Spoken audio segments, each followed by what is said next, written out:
Welcome to the Startup Funding Espresso. I'm Hall T. Martin, where we talk about how to raise funding and invest in startups and the time it takes to drink an espresso. If you have a question about startup funding or investing, please go to the website, startupfundingespresso.com, and type in your question into the chat bot in the lower right corner to receive an answer. I hope you enjoy this episode. Hello, this is Hall T. Martin with the Startup Funding Espresso, your daily shot of startup funding and investing.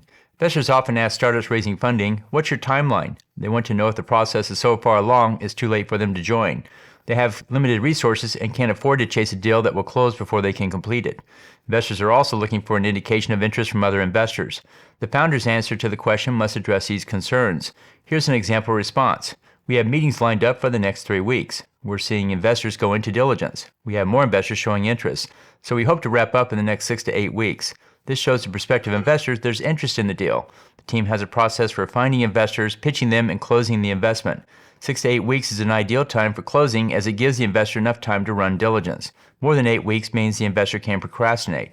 Less than 6 weeks and the investor may not have enough time to run their own process. Show prospective investors that others are interested in the deal and there's still time to get in. Thank you for joining us for the Startup Funding Espresso, where we help startups and investors connect for funding. Let's go start hustling today. Hall T. Martin is the director of Investor Connect, which is a 501c3 nonprofit dedicated to the education of investors for early-stage funding. All opinions expressed by Hall and podcast guests are solely their own opinions and do not reflect the opinion of Investor Connect. This podcast is for informational purposes only and should not be relied upon as a basis for investment decisions.